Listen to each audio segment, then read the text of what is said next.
اعوذ باللہ من الشیطان الرجیم بسم اللہ الرحمن الرحیم ومن یضلل اللہ فما لہ من ولی من بعدہ، اور جس کو اللہ تعالیٰ نے گمراہ کر دیا ہو، یعنی جس کی گمراہی پر اللہ تعالیٰ کی طرف سے مہر لگ چکی ہے، تو اس کے لیے پھر کوئی نہیں ہے اس کے بعد کوئی ولی، کوئی نہیں ہے کہ جو اس کو ہدایت دے سکے۔ وَتَرَى الظَّالِمِينَ لَمَّا رَأَوُا الْعَذَابَ يَقُولُونَ هَلْ إِلَىٰ مَرَدٍ مِّن سَبِيلٍ، اور تم دیکھو گے ظالموں کے کہ جب وہ دیکھیں گے عذاب کو تو وہ کہیں گے کہ کہیں پھر جانے کے لیے کوئی راستہ ہے یا نہیں، لوٹ جانے کے لیے دنیا کی طرف واپس جانے کا بھی کوئی راستہ ہے یا نہیں۔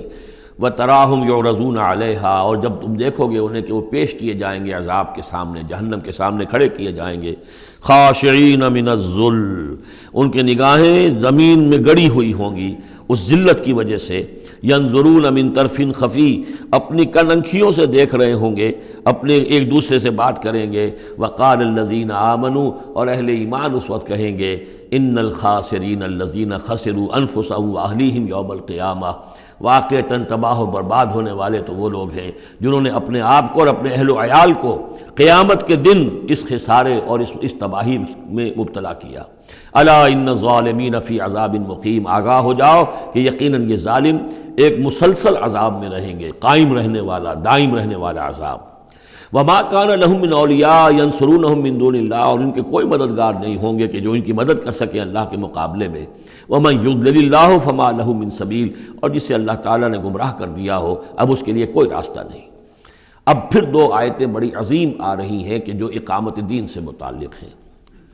استجیبوا لربکم من قبل ان یأتی یوم لا مرد لہ من اللہ ما لکم من ملجأ یومئذ وما لکم من نکیر، وہی لفظ استجابت آ گیا، والذین استجابوا لربہم، وہاں وہ مدح کے انداز میں تھا جن لوگوں نے اپنے رب کی پکار پر لبیک کہا۔ اب یہاں پکار ہے، یہ سب کچھ تم نے سن لیا، پڑھ لیا، دیکھ لیا، سمجھ لیا۔ استجیبوا لربکم، اب اپنے رب کی پکار پر لبیک کہو۔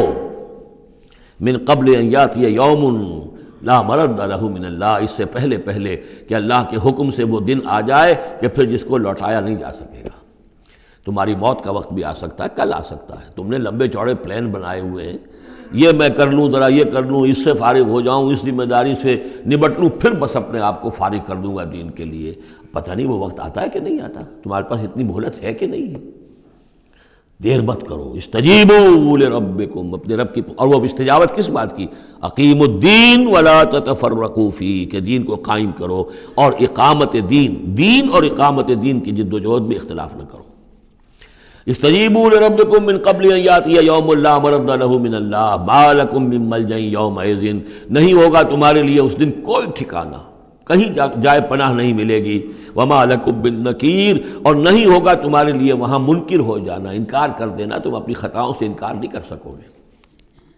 فإن اعرضوا، اب یہاں خطاب ہے حضور سے، اے نبی، فإن اعرضوا، اگر یہ اعراض کریں، اگر اللہ کی اس پکار پر لبیک نہ کہیں، اگر اس کے لیے کمر نہ کسیں، فما ارسلناک علیہم حفیظا، تو ہم نے آپ کو ان پر کوئی ذمہ دار بنا کر نہیں بھیجا ہے، آپ ان کے اوپر داروغہ بنا کر نہیں بھیجے گئے۔ ان علیک الا البلاغ، نہیں ہے آپ پر مگر صاف پہنچا دینے کی ذمہ داری۔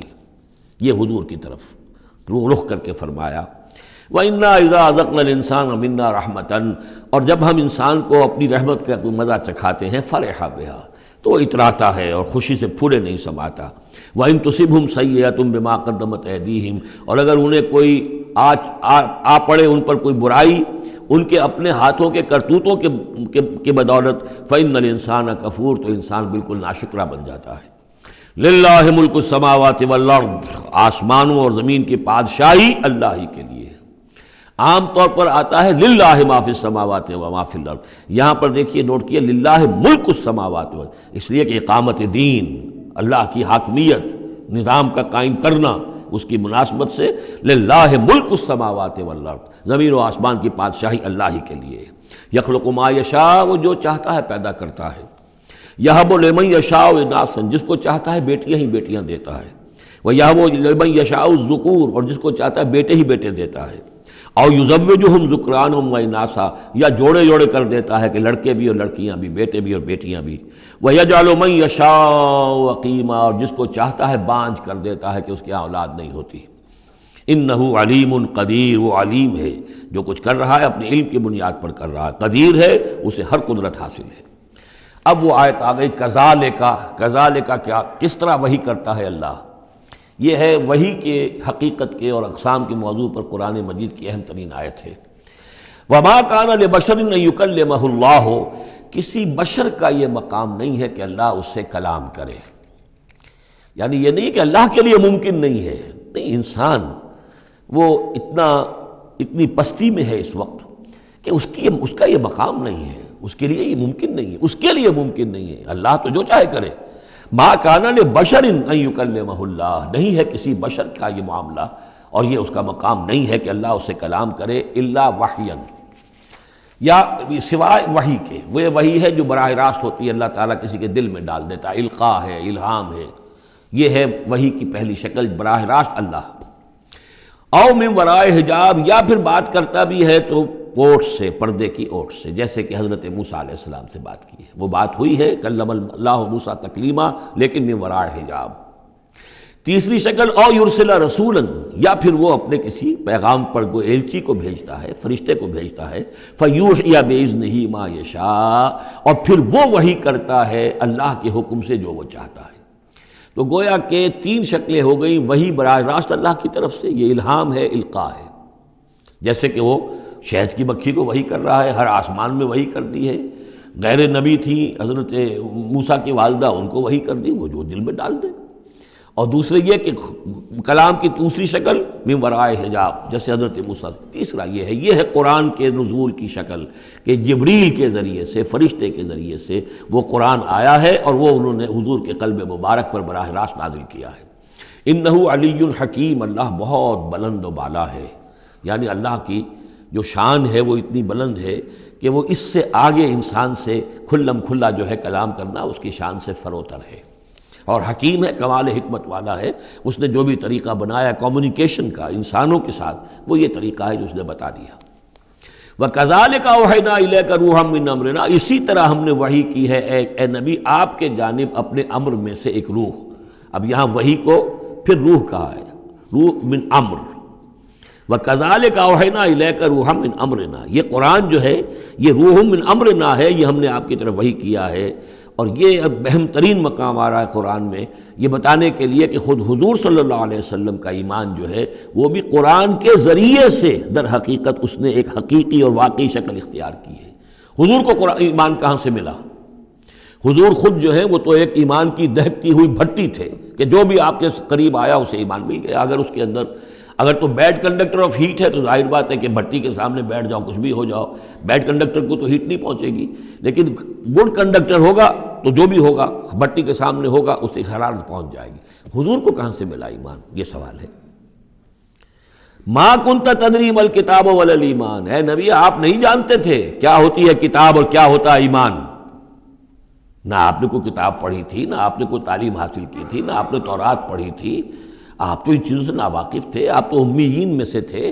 ما کنت تدری ما الکتاب ولا الایمان ولیکن جعلناہ، اس قرآن کو ہم نے بنایا ہے نوراً نہدی بہ من نشاء من عبادنا، وہ نور بنایا ہے کہ جس کے ذریعے سے ہم ہدایت دیتے ہیں اپنے بندوں میں سے جس کو چاہتے ہیں. اور یہ سب سے پہلے یوں سمجھیے جو میں نے عرض کیا ہے کہ فطرت انسانی میں ڈورمنٹ ایمان موجود ہے، تو روح محمدی میں سب سے زیادہ قوی، جیسے پیٹرول کی مثال آئی تھی کہ ذرا سی وہ دیوار سلائی ابھی دور ہی ہوگی، پیٹرول آگے بڑھ کر جو ہے اس کو پکڑ لے گا. اس طریقے سے نور علی نور، وہ نور جو نور محمدی میں موجود تھا ڈورمنٹ تھا. ہمارے علماء نے اکثر یہ کہا ہے کہ وہ اجمالی ایمان تھا، تفصیلی ایمان آپ کو قرآن سے ملا. میں اس کی تعویل کر رہا ہوں کہ وہ پوٹینشل ایمان تھا، اس نے ایکچوئل ایمان کی شکل اختیار کی قرآن کے ذریعے سے.